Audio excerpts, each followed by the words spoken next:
I believe some of the greatest work is done when we stop being so concerned about being used by God and just be. How God uses us to touch other people is simply a byproduct of the work He does.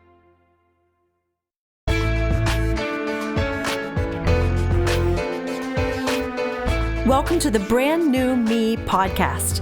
I'm Frances. And I'm Pam. And we are two women passionate about helping others thrive in life, not just survive. In each episode, we're going to find creative ways to offer hope for your future through our own life experiences. So join us every week as we learn together that we really can be a brand new me.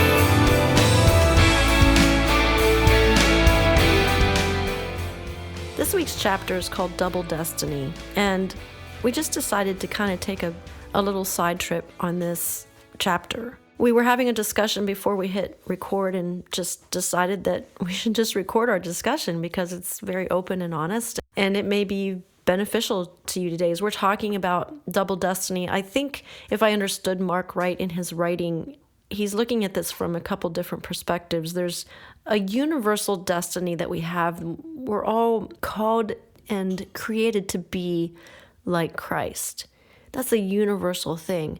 But then there's a unique calling to be you, to discover your personality, to discover your sweet spots, to discover what you're good at and created for, and do that. That's part of the double destiny. Another part of that is there's the life that you live right now, and then there's the life and the legacy you're going to leave when you die, and how that will go on to future generations.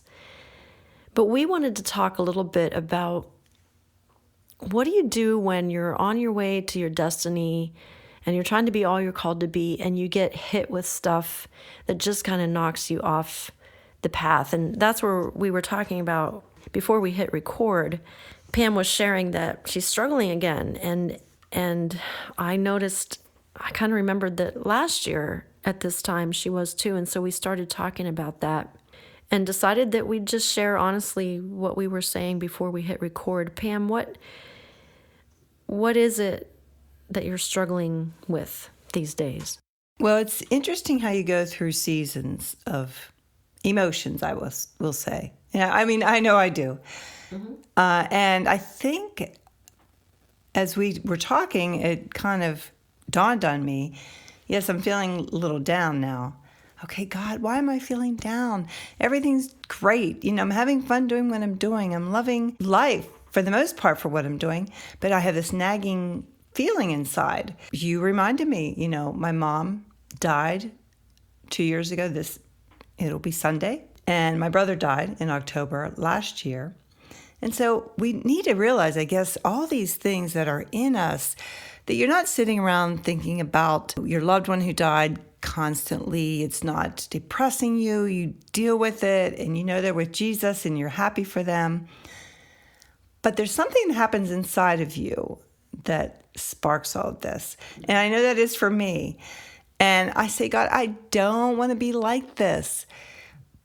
But Mark brought up a good scripture, and I'm going to just read a little bit here. He said, before I formed you in the womb, I knew you. So he knew us. Before you were born, I set you apart, and I appointed you as a prophet to the nations. So he knows all these feelings we have, and sometimes I like to put them aside. I kind of get sick of it. I just want to move past them, move on, get over it. And you were saying something to me about sometimes we can't just let these feelings go by. And so maybe talk about that a little bit, what you were telling me. Well, I probably wouldn't have said this, 15, 20 years ago, but one of the things I feel like I've learned through my 40s and now into my 50s is to pay attention to those feelings. I do think we have a sense of we shouldn't follow our feelings, like we shouldn't be driven by our feelings. And I agree with that. So I'm not saying be driven by your feelings, but I am saying I believe that healing and growth comes when we pay attention to them.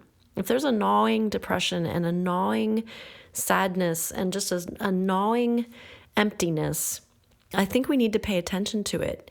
And I have found that my greatest growth has come by paying attention and saying, God, what is this about?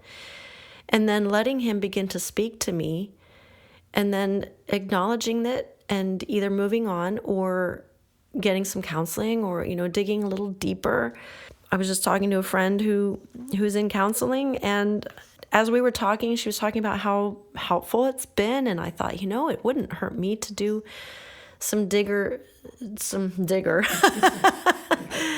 do some digging probably sometimes and just go a little deeper. But I look at you, Pam, and I say, it's not that you're driven by your feelings and say, okay, I'm down, I'm depressed, I'm just going to give up and just sit on the couch and feel these feelings.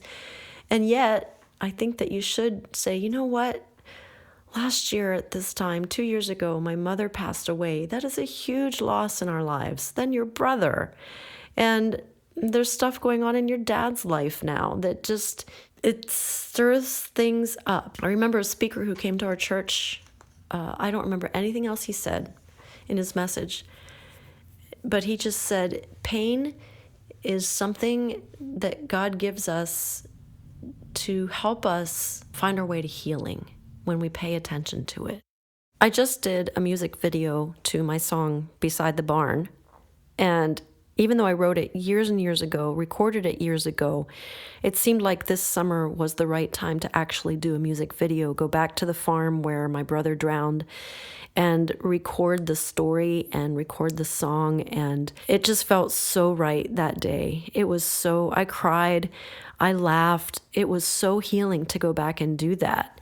And we just recently released it, and there was a part of me that felt really weird about releasing it, because this happened 52 years ago.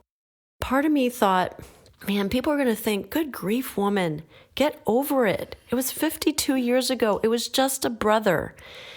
And the interesting thing is, I shared it with an audience just recently, actually the day where we were going to release it. I was doing a concert at an event somewhere, and I shared it with that audience.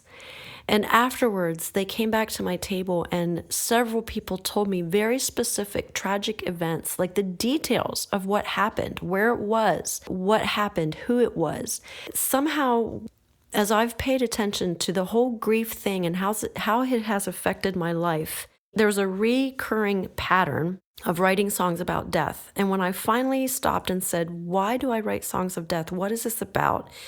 It led back to the death of my brother.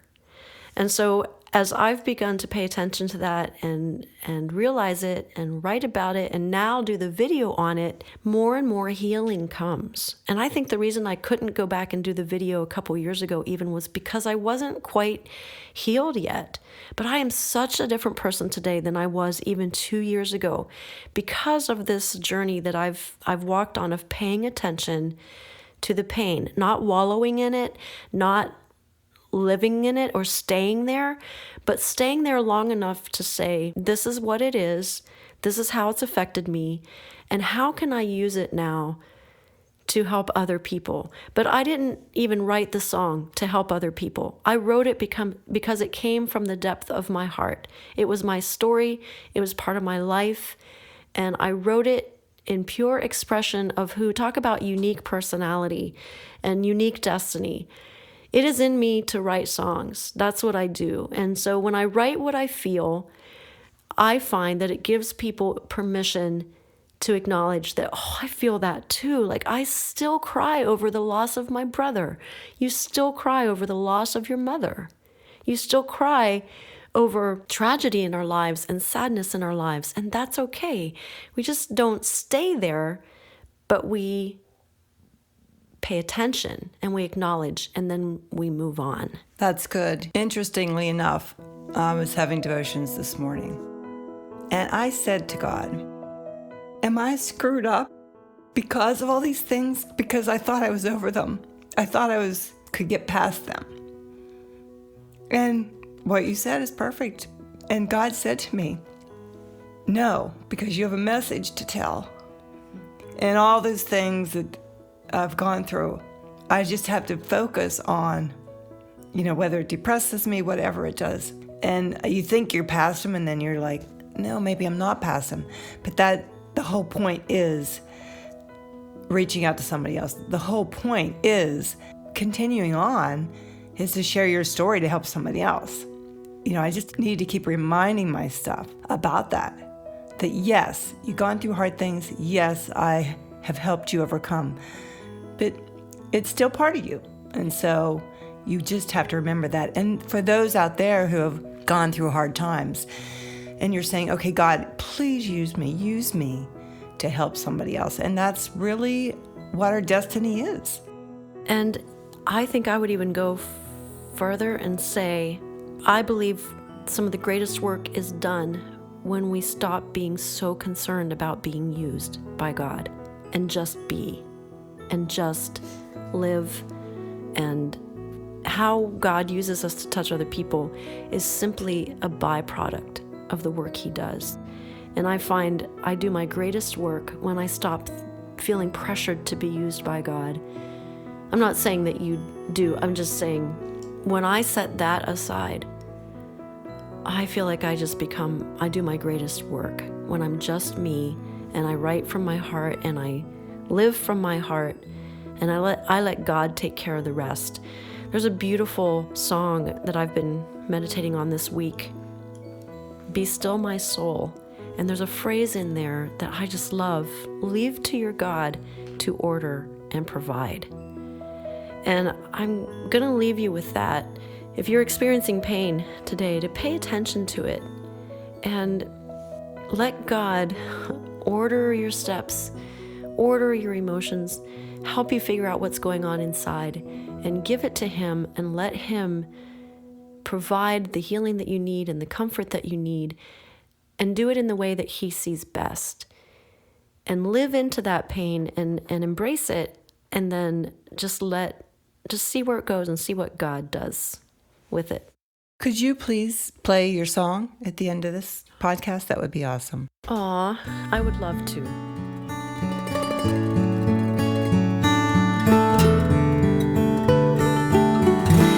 It was early in October on our little farm in Gardner, when we lost our little brother in the pond beside the barn. Every time I see the water, it's so easy to remember how it felt to lose a brother in the pond beside the barn. And though I'm not there anymore, and they say home is where your heart is, my heart could live most anywhere. Still my heart is where that home was. When I hear you talk of blue skies, when I hear you tell of colored leaves, I can see that little farm now, and the pond beside the barn. And though I've lived in other places, even they could not erase this. So I guess you'd say my heart lives near the pond beside the barn. And though I'm not there anymore, and they say home is where your heart is, my heart could live most anywhere. Still my heart is where that home was.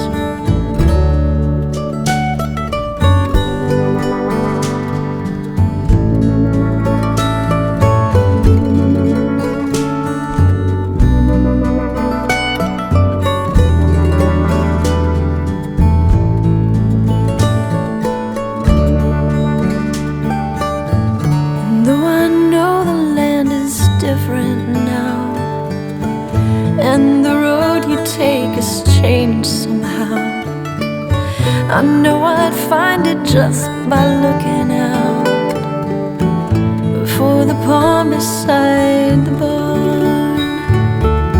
And though I'm not there anymore, and they say home is where your heart is, my heart could live most anywhere. Still my heart is where that home was.